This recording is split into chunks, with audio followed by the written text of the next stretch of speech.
Hello, everyone. We are just getting started a little bit early here, and I know that I have put a reminder into the chat, but if you have any questions, please go ahead and drop them in there. If you submitted questions earlier as part of your form when you registered for this webinar, then we will have them, and I will do my best to answer them as part of our session. While we are waiting to get started, I'm curious if anyone wants to share where they are tuning in from. I can tell you, I am originally from the United States, from the Washington, D.C. area, Northern Virginia. I'm curious if anyone's coming from there. Hey, Dale from Southern California and Carla from North Carolina. So we're just going to give it a couple of minutes while we wait for more people to join. Hey, Bill. Good to see you here. Hey, Eric from Buffalo and Faith from Denver. Bob, great to, yeah, I know we talked on the phone the other day. Great to see you, Bob. And Charlie from Seattle, Mary from Oklahoma, Faye, Phyllis, thank you guys so much for joining us today. So while we wait for a few more people to join, because it's just now the hour has started, I just wanted to introduce myself and also Start Abroad.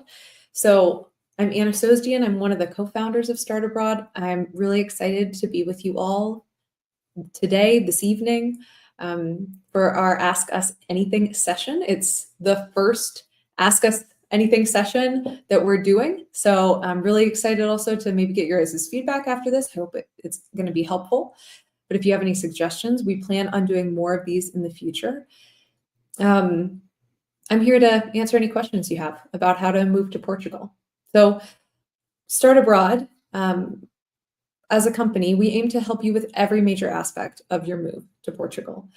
We are your one-stop shop for a smooth and stress-free move. So in Portugal, that means that we are handling the visa, that we're finding you a great new home, that we are assisting with your NIF, with your bank account. We're also going to help you with, if you need it, pet relocation. And then there are topics as well where we'll give you the essentials, what you need to know as an expat, and then connect you with the real experts like in tax or with health insurance or healthcare in general in Portugal. We also assist with car purchase and so much more. So if you have questions on any of those topics, you are in the right place. We're going to get into all of those. I've received a lot of questions in advance on all of those areas. We have helped hundreds of expats make the move to Portugal, and we have a 100% success rate on our visa applications there. We also offer free 15-minute consultations. So if you are interested in getting a follow-up to this, if you have more questions after this session, please feel free to sign up for one of those on our website at startabroad.com if you have not already, or send an additional question to us at info@startabroad.com, and we'll do our best to get back to you quickly. We would love to speak with you more about how we can make your dream move to Portugal a reality. Okay, and then I did also just want to share a tiny bit about myself before we get started, which is that I'm Anna. My background is in international HR. And so before I came to Start Abroad, I was helping employees relocate all around the world to over 20 countries. And I personally myself have lived in 6 different countries. And yeah, I'm originally from the United States, just outside of Washington, D.C. So let's get into it. I received a lot of questions in advance, so I'm going to start there, and then I'm going to pull from the chat where you guys are dropping your questions now. So please continue to do that. I have, for the advanced questions, I've tried to group them. So we're going to start off with the immigration questions. So Daniel has asked, what should be our first step in the process? Should we contact an immigration attorney? And so taking a step back, I would say that the first step is to visit, if you can, to make sure that Portugal is right for you. It is quite a process to do this move, so you want to be confident that Portugal is the spot. So if possible, visit. Then once you know that it's Portugal, talk with professionals who can help you would be the next step. So here at Start Abroad, we do help with the visa, and you can sign up for a consultation on our website to learn more about how we can assist you specifically with the visa. The third step, once you've talked to some professionals and you understand what your process is going to look like, I would say is to get the NIF. In terms of all of the bureaucratic or logistical steps to move to Portugal, that's the first one. So get your NIF straight away. We also do that. Okay, David asks, what is your assessment of the time to receive one's D7 visa and to receive one's initial residency? So I do want to take a quick step back in case people who are watching who aren't familiar to explain what the D7 is. So it's the passive income visa in Portugal. For the coming year, 2025, the requirement is 870 euro per month in passive income. So very popular, especially for retirees who are making a pension. Social Security will qualify you, but then also other types of passive income like rental income, for example. So on timelines, from what I have seen over the past several months, it has been between 2 and 3 months on average. If you're applying from the United States, it can vary depending on the location where you're applying from for that initial visa approval. And that's after you've attended your visa appointment in person. However, this comes with a caveat, which is that IMA, the Portuguese Immigration Authority, is currently overstretched. They have been saying this, so it's not a surprise. So because of that, and also because we do anticipate there to be more volume in applications coming from the United States in particular, and also a recent change that has affected a lot of people who had recently applied and now need to resubmit some paperwork because of some last minute changes on IMA's behalf, that is stretching some current timelines and meaning that I think that that timeline is going to get a bit longer in the coming months. Okay. Jeanette asks, if applying for a D7 passive income visa using Social Security, is there a specific amount of time that you have to have been receiving benefits, for example, for at least 3 months before your application? So no, there's not a specific amount of time. If it's a pension and if it's Social Security, you can say, I am about to turn whatever age it is you're going to be when you are going to claim Social Security, let's say 67. You can say, I'm turning 67 in 1 year. Here's my Social Security statement showing the amount that I will be receiving at that age. And in the meantime, I have this much savings that I can live off of until I start drawing upon Social Security. You can do it that way, or you can show that you're already drawing. Both work. If you're showing savings before you actually start drawing upon Social Security, you are going to need to show that you have at least that 870 euro per month for however many months it's going to be until you start drawing on it. Okay. Let's see. I'm going to just see. I'm just going to see here if I can pull up any of the other questions that are live here. So Miguel, I saw that you had asked this before too. Do you do golden visa applications? Yes, we don't personally do them, but we have partners that handle golden visa applications and the funds that are required to invest in for the golden visa.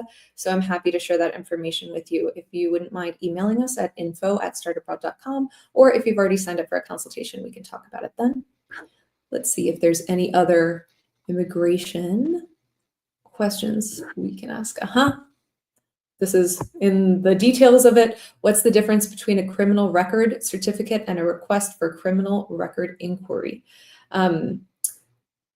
Well, in terms of the visa and the immigration requirements for Portugal, they are likely the same thing. All you need is a criminal record certificate, so a background check essentially of wherever you are currently living and have lived for the past year. So for a lot of people joining from the United States, that's going to be the FBI background check specifically.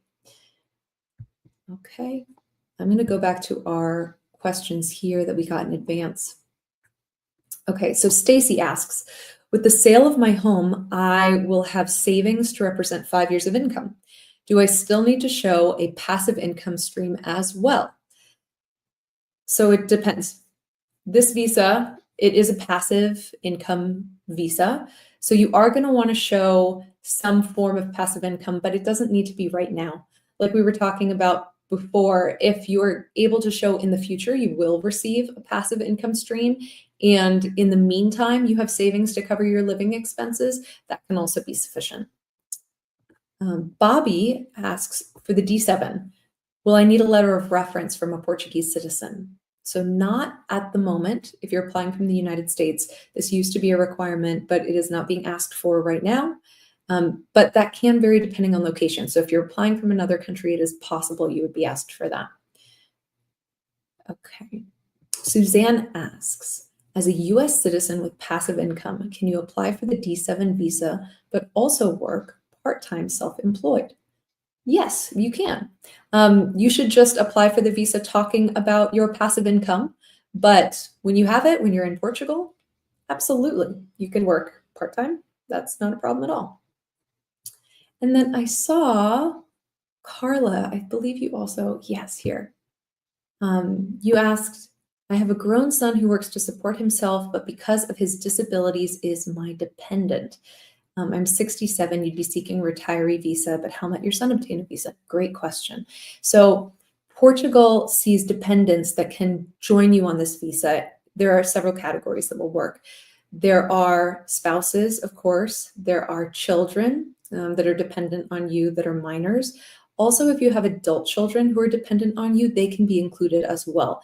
Now, in order to get that for Portugal, you are going to need some kind of legal documentation to show that your child is a dependent on you if they are over the age of 18. You can also include dependent parents if they are 65 or older as a dependent, and you can also include unmarried partners if you're not married to your partner, but you live together. If you can get any kind of certificate or other verification that you have a partnership, if, for example, you've been living together for a certain amount of time and you can get a statement from your state where you're living or your country where you're living, then that will also suffice. Okay. And then here's another immigration question from Lisa. You have an appointment in mid-December. Hey, that's great, Lisa. That's exciting. Coming up. The requirements ask for retirement purposes. Yes.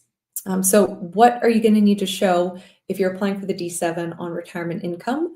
Well, you're going to need to show proof of your pension income. So for a lot of people, I know applying from the United States, that's going to be your Social Security letter. You can actually get that online on ssa.gov if you have an account online with them already. If you have another source of pension, you will need to show some kind of official letter from that pension source or a statement showing that what your pension amount is going to be. It should also include identifying information for yourself. Okay, and then I think we answered this, but just to make sure, can Social Security count towards passive income, Stacy? Yes, absolutely. That is passive income. And Faye, this is also kind of related to immigration. Does it matter if your passport is not from the United States, but from other places? So what matters is where are you currently a legal resident, because that is going to be where you apply from. When it comes to applying for these visas, you have to apply from the country where you are currently a legal resident. Now, if you're a legal resident of the United States, but you have another country's passport, that's fine. You will apply from the United States. All right. Let's see here if there are any more immigration questions over here. Okay, Dale is asking, if I work remotely in Portugal for an American company, what type of visa do I need? Most likely the digital nomad visa. So if you're going to try to qualify for entrance into Portugal based on your work income and you can work remotely, digital nomad visa sounds like it would be it. If you want to verify that based on your personal details, please feel free to get in touch with us. Okay. All right, let's keep going here. And this is not to say that all immigration questions have to be over. Oh, sorry. Okay, I am going to pull this one up. Faith asks, for the digital nomad visa, what happens if you have a job change while you're there? Do you have to notify the government? And how does that affect the renewal? So, great question. You do not necessarily have to have the same job that you had when you originally applied when it comes to renewal. Now, I will say there is a shorter period of time where it might be challenging if you don't have the same job, which is you're going to initially apply from your visa in your home country. So that's probably going to be at a consulate or a VFS global office. And then the second stage of the immigration process is actually to attend an appointment with IMA, the immigration authority in Portugal, and that's going to happen a few months later. So what you do want to show is that you have the same job that you're qualifying for your visa with at that initial appointment in your home country, and then at that IMA appointment in Portugal that will be a few months later. So that it would be good to have the same job. When it comes to the renewal, so that's going to be 2 years later, no, you don't need to have the same job. You just need to show that you still qualify. So you're still making sufficient income to qualify for the visa. Okay. So I'm going to move on to some other questions about healthcare that we got in advance, but I will also come on back to this in terms of the questions that are being dropped in the chat right now. So Faith asks, how likely are you to get healthcare as a new arrival? If you need surgery or a procedure, is it better to get it in the United States, or would you be able to get it in Portugal? So I will say, in general, Portuguese healthcare is quite high quality. There are great health facilities in Portugal. If you become a resident, you're going to have access to the public healthcare system, national healthcare, and you will also, as part of the visa application process, actually need to sign up for private insurance. So, and there's a bit of a technicality here in which technically you don't have to, but effectively, just because of how long it can take to sign up with the public healthcare system, it's highly recommended that you do, just to meet the requirements of your visa and residency. So you're almost certainly going to have private health insurance as well. And with that, be able to access the private healthcare system at a very reasonable cost, especially if you're comparing it to the United States. The costs are much lower. I would generally recommend, especially for new expats relocating to Portugal, especially Americans who aren't as accustomed to having a national healthcare system, that you use private care for that first year in particular. Also because English tends to be more widely spoken there. If you are not very fluent in Portuguese, that can be very helpful. And you will have health insurance to help you cover the costs there. So that would be my recommendation. In terms of making the decision between getting something done in the United States versus in Portugal, obviously this is a really personal choice, but some of the factors to consider would be, your familiarity with the doctor. You'd want to find, of course, a specialist or a doctor that you feel comfortable with in Portugal. I will say, in terms of the costs, they're likely to be much lower in Portugal, if that matters to you. All right, let's see. And then we got a question from Wendell, who says, as an ambulatory disabled veteran, my only hesitation moving abroad is healthcare. Can you please give a brief rundown of the situation regarding healthcare in Portugal? So, and then I'm going to say at the same time, answering this question from James, he asks for the best healthcare options in Lisbon, Cascais, and Porto. Okay, so I'm going to, I guess, give one answer to these together, which is you will have access to the public healthcare system again, but on the private side, which is where a lot of expats who are new in the country particularly choose to go initially, I wanted to share the names of some of the largest private facilities in the country. So these are the ones that have several hospitals, many facilities in different locations around the country. Of course, in all towns and cities, you're going to have different smaller clinics or hospitals that maybe just one of them exists, but regardless of where you're going to be in the country, you'll see these names in terms of private healthcare. One is CUF, so that's spelled C-U-F. One is Lusiadas, that's L-U-S-I-A-D-A-S. And one is Luz Saude, so that's L-U-Z, and then S-A-U-D-E. So those are the largest healthcare providers on the private side in Portugal. Okay, I'm going to come back to, sounds like some people are asking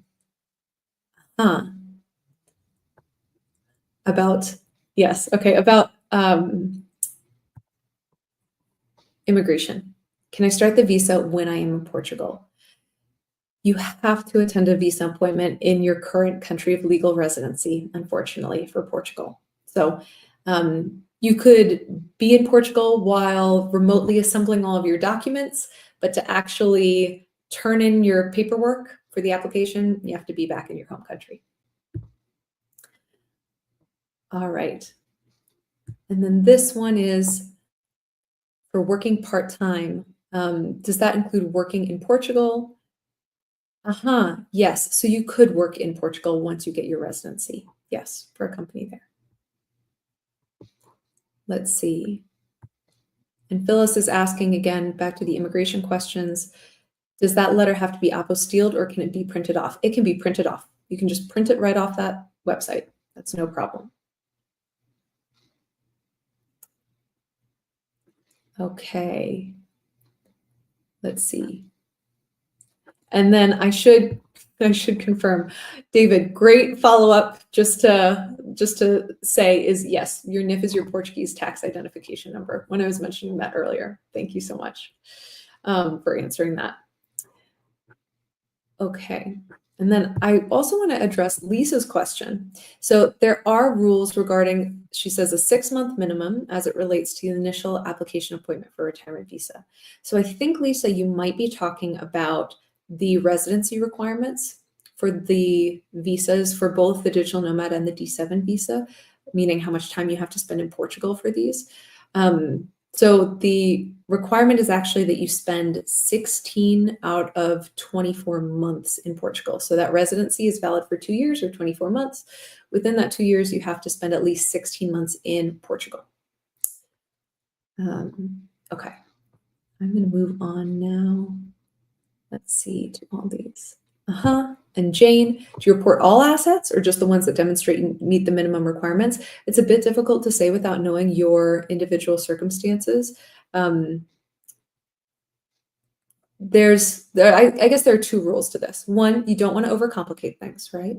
If you qualify very clearly, then you want to tell a simple story in your application. So you don't want to include too much extraneous information.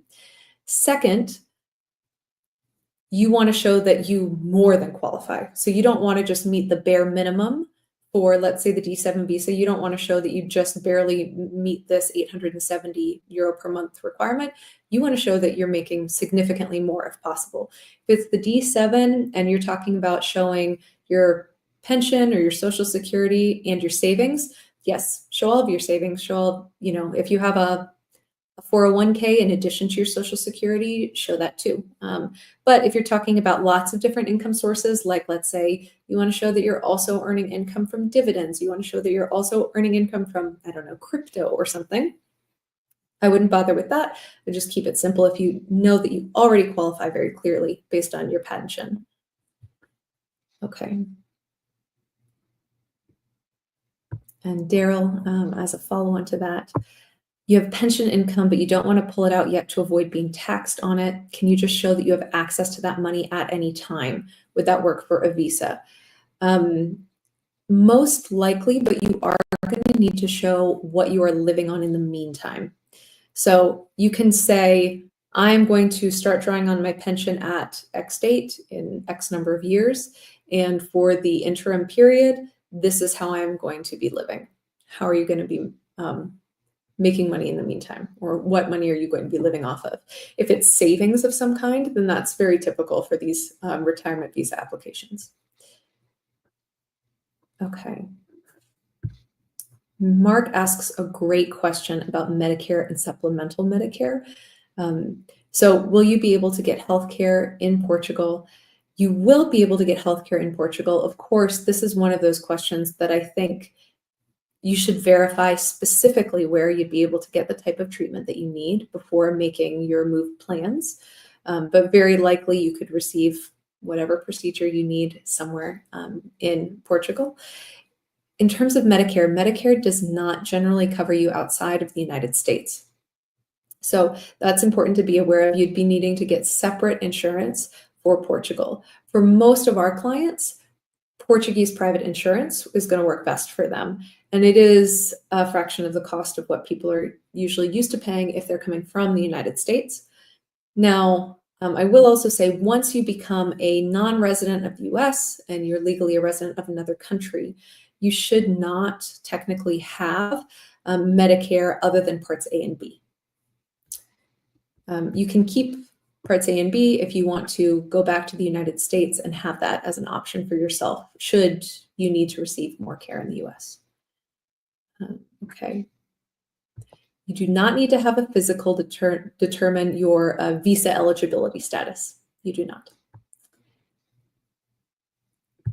And this, I'm going to go ahead and just put all of these into the chat for anyone who had questions about these major private healthcare providers, so you guys can see the spellings. All right, I want to follow up with some other topics now. From Wendy, do you have to learn Portuguese to live comfortably there? So I would say, no, you don't need to learn Portuguese to live comfortably, but it definitely helps. It helps a lot. And it depends on where you're living. So if you are in one of the big cities, if you're in Lisbon, if you're in Porto, if you are in one of the university towns where there are lots of young people who speak English, who are taking classes in English, then it is less necessary. If you're living in a smaller town, further away from a lot of immigrants or other expats, then it's going to be more useful.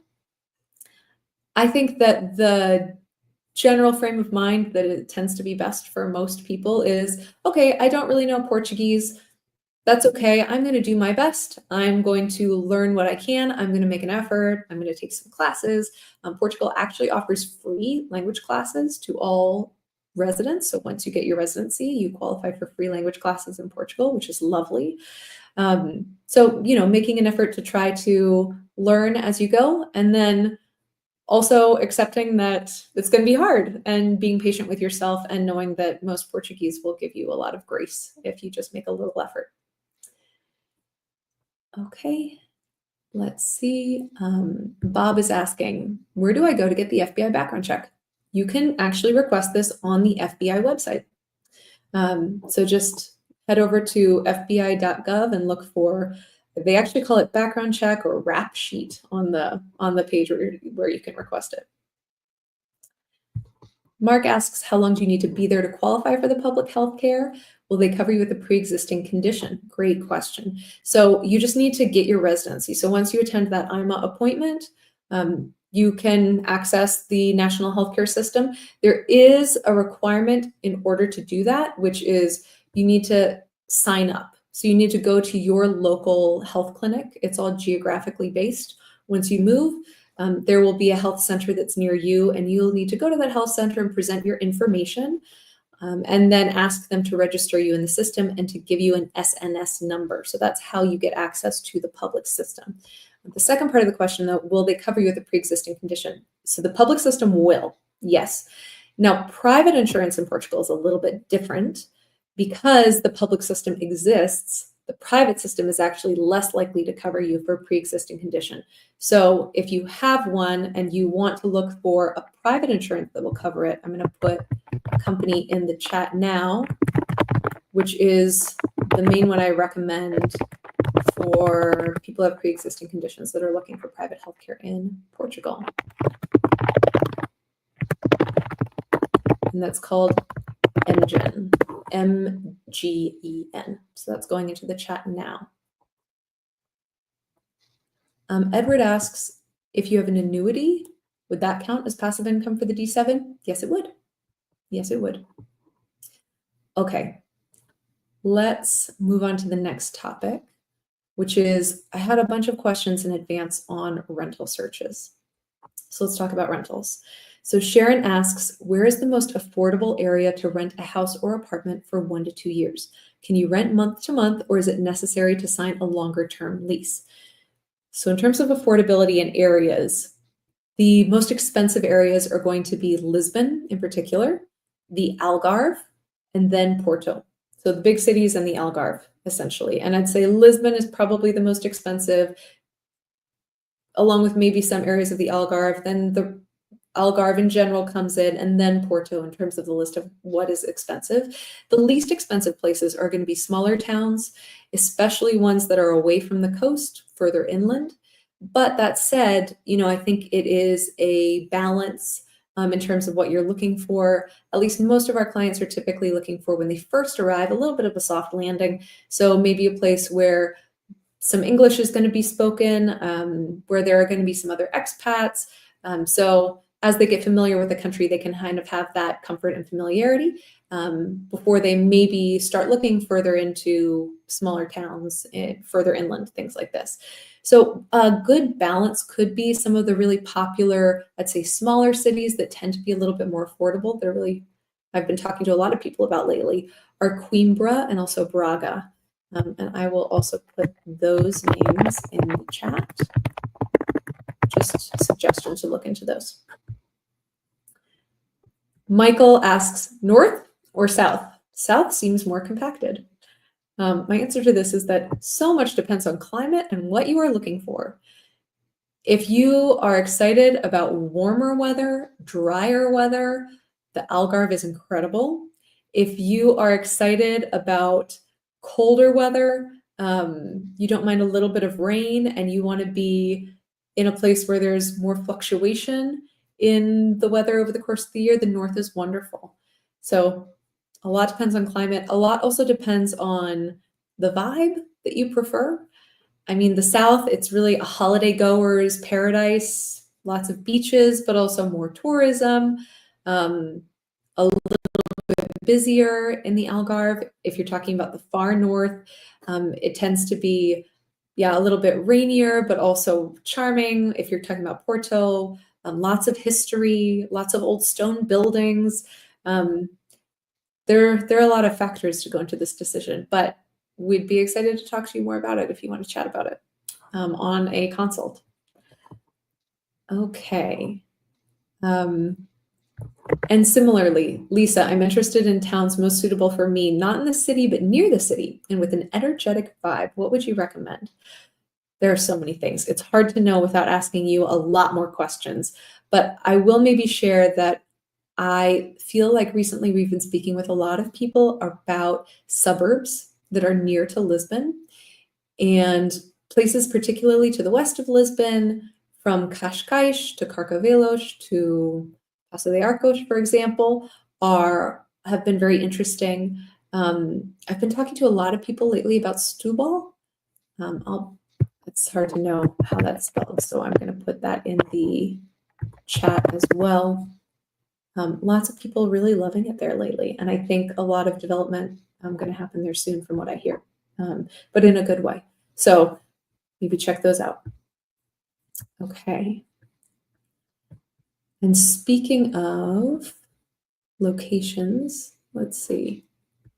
No, okay. Let's talk a little bit now about taxes, because I did get quite a few questions about tax as well. So Jane asks, what is the tax structure for expats in Portugal? Now, I'm going to preface this with saying I'm not a tax professional, and for all of our clients, we refer you to an incredible accountant in Portugal who can give you a great consultation that gets into your specific information and how much you're going to be paying in tax in Portugal. So what I have to share is very high level general information, and I really recommend that you speak with a professional about this. All of our clients do, it's included in our packages. So generally speaking, you can expect that unless you started the process for residency somehow back in 2023, you wouldn't qualify for what's called the NHR, which was an old tax regime. So at this point in time, your income would be taxed under the regular Portuguese tax brackets for most people. There are some special policies and laws out there for younger folks under 35 that are coming up that seem very exciting, actually, in terms of really significant tax deductions or tax breaks, as well as people who work for qualified startups or companies that are innovative, or for universities in Portugal. But absent that, you'd be looking at the general Portuguese tax brackets for personal income. And some types of income are going to be taxed at a flat rate. So these would be things like dividend income, for example, income from securities and investments. Okay. Let's see. And Suzanne, can you talk a little bit about taxes and income, if income would be taxed in both the US and Portugal? So the US is one of the countries that does require you to file regardless of your residency status, but that doesn't necessarily mean that you're going to pay anything to the United States. The US and Portugal do have a tax treaty, which is intended by and large to prevent double taxation. So the way it typically works, and again, this is just general, you might find that a different approach works best in your case.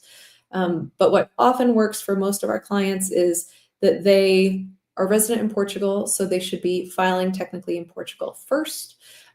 So that means they're reporting and paying into Portugal.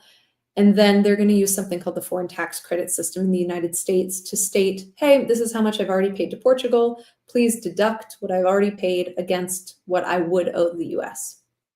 So that's typically what works for them. If you elect not to take the foreign tax credit system, or if you decide that's not right, this not the correct strategy for you, there are also specific exclusions and deductions for expatriates that are not currently resident in the United States. So there are a couple different systems you can use in the United States for that. Okay. This is an important question. And the answer is yes, Charlie. If your dependent is your spouse, you need to show their relationship to you. And a marriage certificate is the way to do that. It also needs to be apostilled. Okay. And Ryan, because this is a related question, do you both need to be on the same type of visa? Typically for a married couple, what you would do is one person would be the main applicant, and then the other person would be the dependent. So that means that you don't have to apply for the D7 visa separately. It's one person is applying for the D7 and the other person is technically applying for a visa called the accompanying family member visa. So you're applying at the same time. Okay. Let's see. Now let's talk a little bit more about rentals. Cliff asks, how do you suggest getting proof of a 1-year rental contract? And I also have quite a few questions about the rental process in general.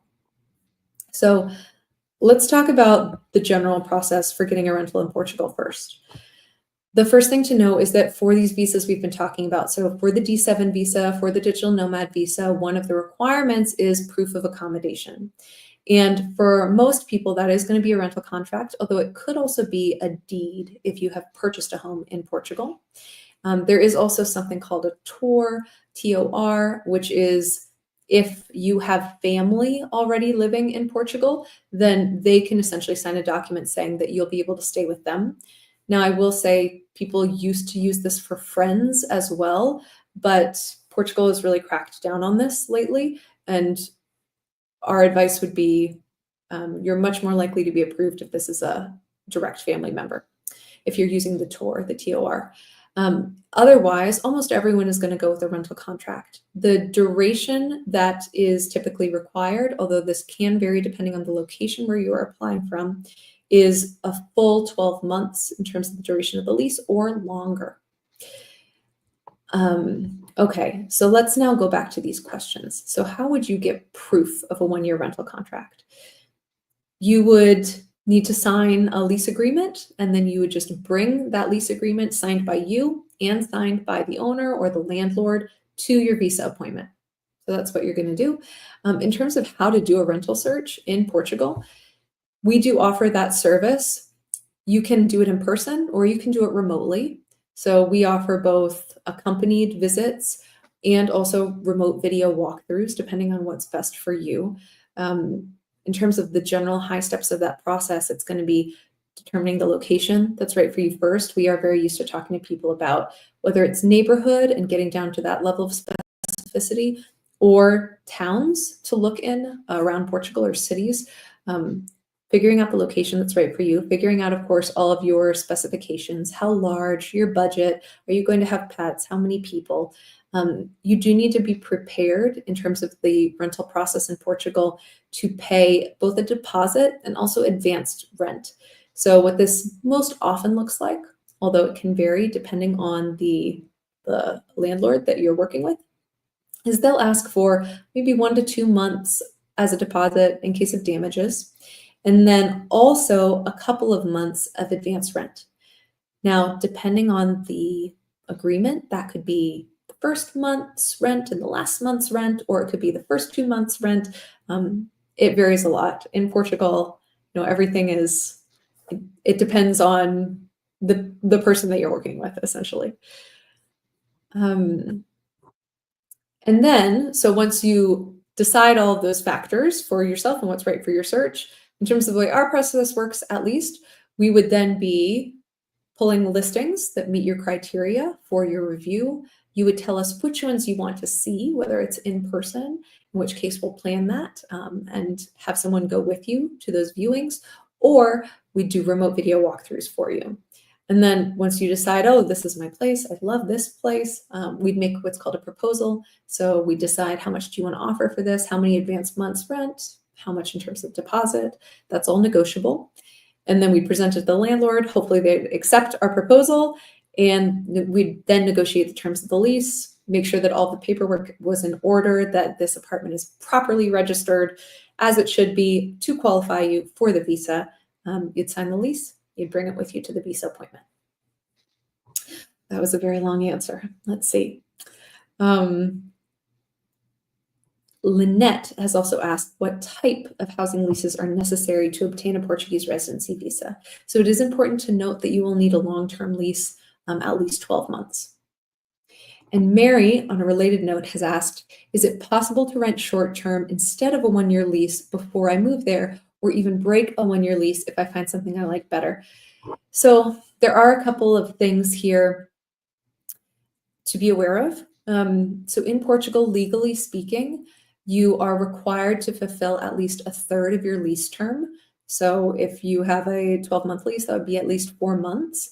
And then you may also be required to essentially pay for more than that, depending on the terms of the lease, usually depending on the amount of notice that you're having to give to your landlord before you break a lease. So that's what you need to be aware of there. You do unfortunately need that longer lease in most cases. As I mentioned, in some locations, it's possible that you would only have to show 6 months, but consistently in the United States, what we've seen is 12 months. There have been like a couple of month periods in certain places, like in Washington, D.C., where they've accepted 6 months, but then that's gone away pretty quickly. So my recommendation to be safe is 12 months or more if you're applying from the US right now. Okay. Let's see here. I do want to address this question, which is yes. So this is live streaming right now on YouTube, and it will remain there on our YouTube channel, and we will also send it out to everyone who registered directly to your inbox, a link so you can view the replay. All right. Jane asks, how long is the FBI background check good for? You don't want to have this be more than 6 months old when you attend that visa appointment. It needs to be within the last 6 months. Dale asks, do many expats become citizens of Portugal or remain in Portugal on a visa and continue to renew it? Yeah, I would say a lot of people move to either permanent residency or citizenship. And a lot of times people move to citizenship, but maybe, if they already have a second passport or something like that, they might choose to do permanent residency instead. Oh, wonderful. David says, Setúbal is where we're landing. Love it. Yes.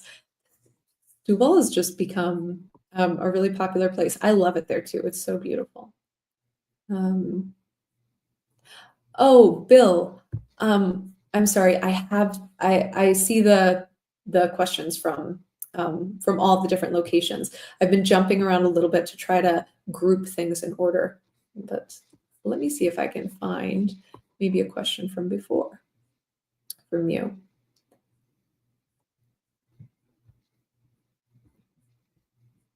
All righty. Oh, Bill is asking about our concierge program. So yes, we can provide guidance on what to do and who to see.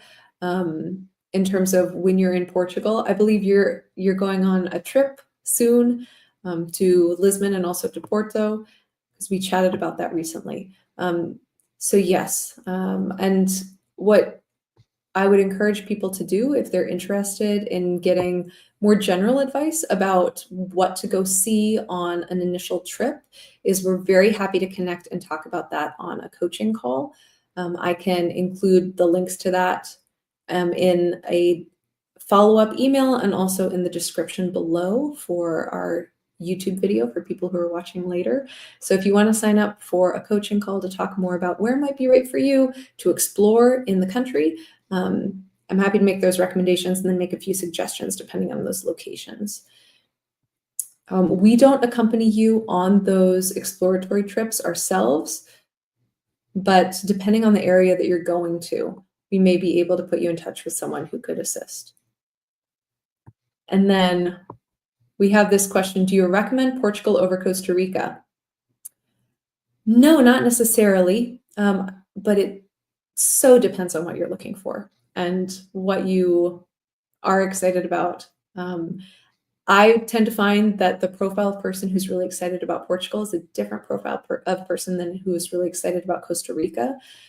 If you wanted to talk more about that, whether it's on one of our free 15-minute consultations or a coaching call, I'd be happy to help you narrow your focus a little bit on location. Okay, let's go further down towards here. I'm seeing some questions about cats and dogs. So let's talk about that. This is another big topic. Cats. How difficult is it to bring cats into Portugal? Bringing pets in general requires several steps, right? Now, cats are going to be much easier than large dogs. Similarly, small dogs are much easier than large dogs. So the main questions are going to be, how physically am I going to get my pet to Portugal? And then there's the question of the paperwork and kind of the immigration procedure essentially for your pet.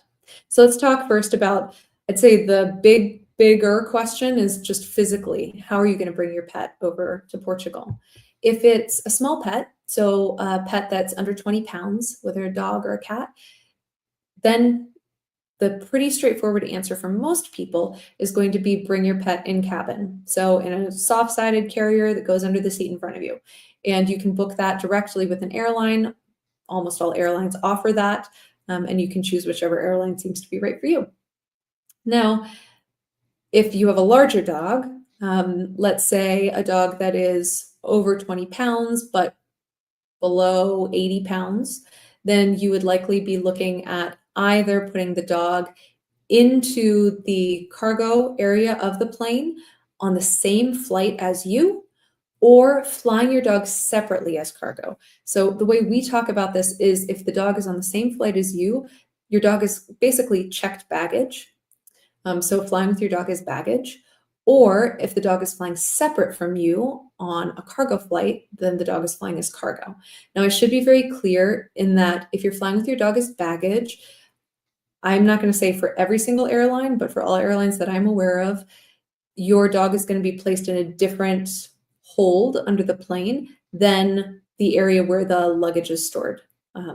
So in terms of climate control and being safe from bags moving around, should be in a different area. Although if you're flying with your dog as baggage, I always recommend that you try to remind someone to just mention to the pilot that there's a dog on the plane.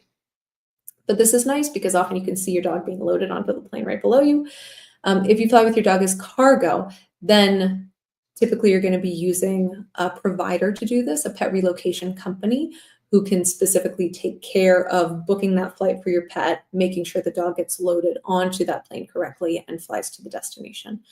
So those are those options. There is also an extra bonus option, which is flying with your dog on a private jet.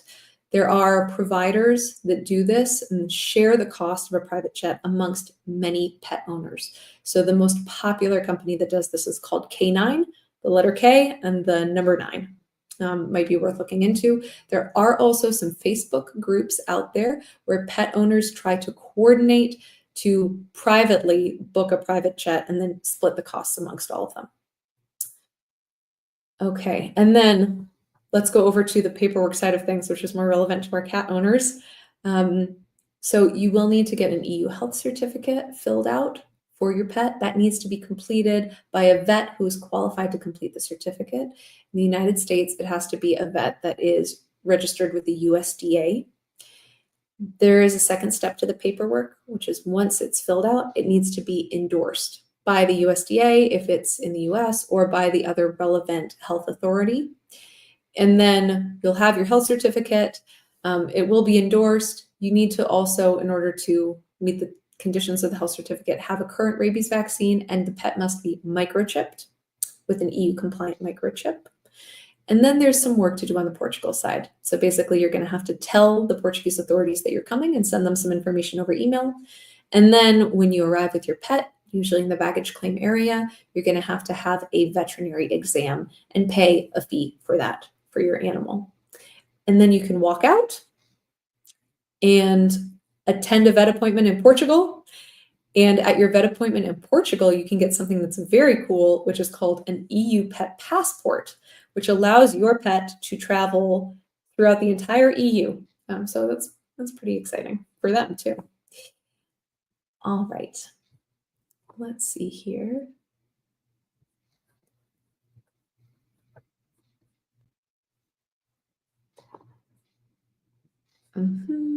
Just scrolling down to the bottom here, guys.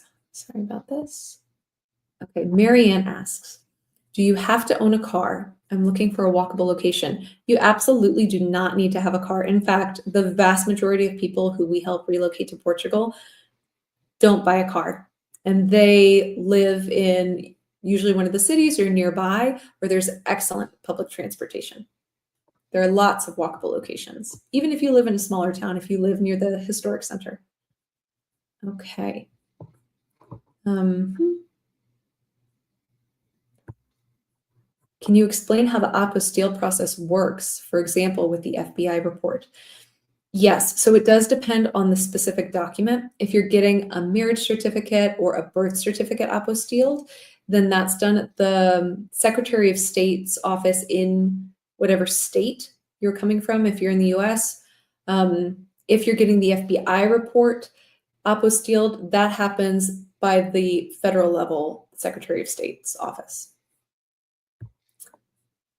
You can send that in directly if you just look for whether it's your state apostille process or travel documents, FBI, background check apostille process. You can find more information about that.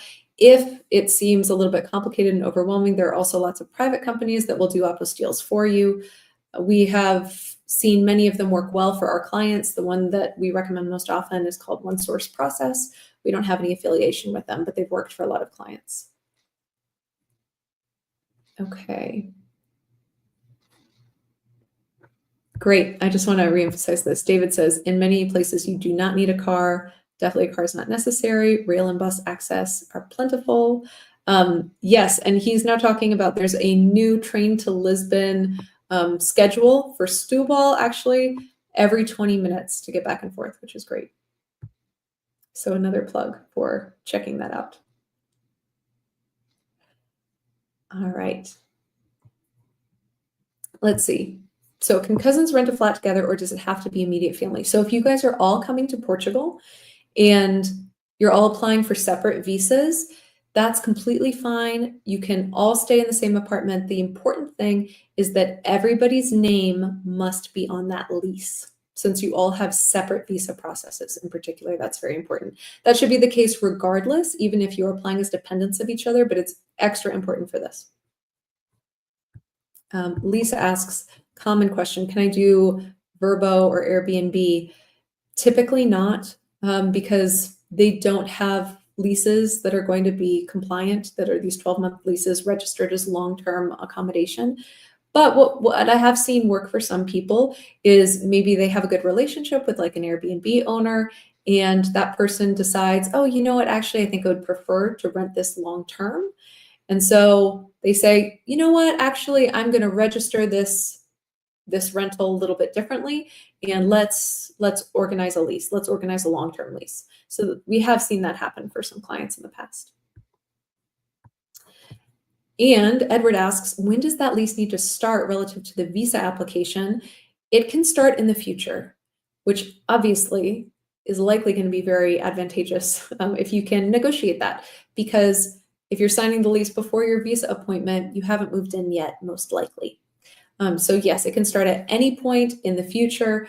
Well, I shouldn't say any point. You're going to want it to start within 90 days of when you expect to be approved for your visa, because you do need to arrive in Portugal within 90 days of your visa approval. But it can be after the visa appointment that the lease technically starts, as long as you bring a signed lease to the appointment. Brian asks about if you want to purchase a home, do you have suggestions on how to work with different realtors? Absolutely. Brian, if you want specific recommendations based on the area where you're interested in, please get in touch with us. You can email us or sign up for a consultation. And again, the email is info@startabroad. Okay.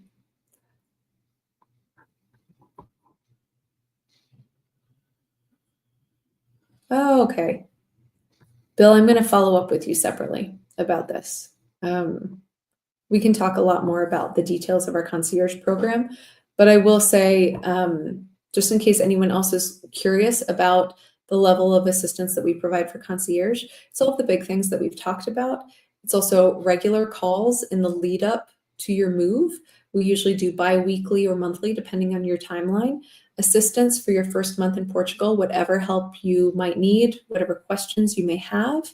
And then in terms of in-person assistance, we do a neighborhood tour once you arrive, so an orientation to where you're living, making sure that you understand how to use public transportation. We'll get you a SIM card, for example, make sure you're all set up that way. We'll set up your utilities as well, so you do have an in-person contact there when you first arrive. I hope that answers your question, Bill. In case anyone else is curious about where to sign up for the free 15-minute consultation, you do that on startabroad.com, and I'm going to put that in the chat right now. If you just hit the orange button at the top of the website to sign up for a call, that's where you can do it. Lisa asks, if I cancel or change the date of my VFS appointment, do I lose the opportunity to make a new one in the future? No, you do not. But what I would recommend is that if you've already booked a VFS appointment, you can go into the system, log into your online account, and then select change. You can reschedule. So try to do that first rather than fully canceling it. But as long as you cancel it, you could then make a new one. Just make sure you cancel the original one or change it. Okay, let's see. So if you are going to be flying out of Toronto, it depends. If you're just talking about a layover, then no, it would be your original departure location that you'd need the health certificate from. But if you have spent significant time in Canada, if you've moved your pet from the US to Canada, then yes, you need to follow the Canadian procedure. We do have specific assistance and guidance related to that, David, if you're curious and you'd like to work together. We have a Canadian checklist as well. Okay. Epistille. Apostille, Mark. Apostille. I'm going to write it. It's in the chat now.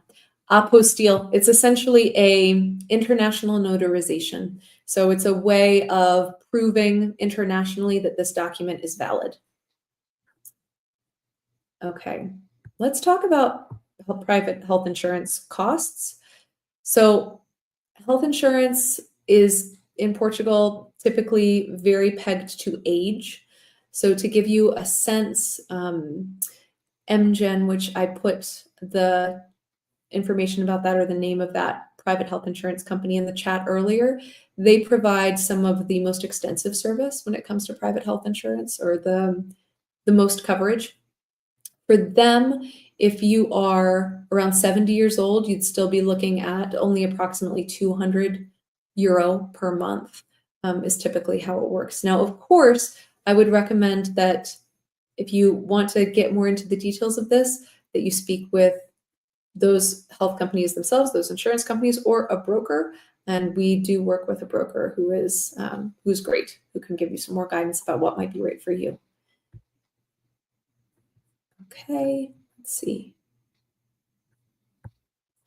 What have I seen regarding trends in moving personal possessions? Should you plan to bring your furniture or purchase new in Portugal?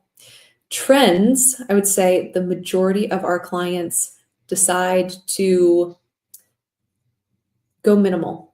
So they're going to bring something like 10 suitcases on the plane with them. They're going to really max out the number of bags they're allowed to bring on the plane, but then otherwise they will buy things in Portugal. And that is obviously a very personal decision. If you did decide to bring your furniture, you could look at, I'd say, two different options. One is going to be sending a full shipping container. So that would be a 20-foot or a 40-foot container. The other option would be sending a pallet. So you know the kind of different levels that exist out there. Guys, we are pretty much at the hour. I'm sorry if I was unable to get to everyone's questions. We would love to try to answer those questions over email. If you would like to email us, you can send us an email at info@startabroad.com. I'm putting that email address in the chat now for you. You can also go ahead and sign up for a free 15-minute consultation at startabroad.com, as I was mentioning earlier. We are booked out, I believe, up until early December, but we would love to speak to you then. And if you have any other needs or desire for help, please remember that we are here for you, and we would love to try to make your process as smooth and as stress-free as possible. And I wish you guys all a wonderful evening and hope to speak with a lot of you again in the near future. Have a great night.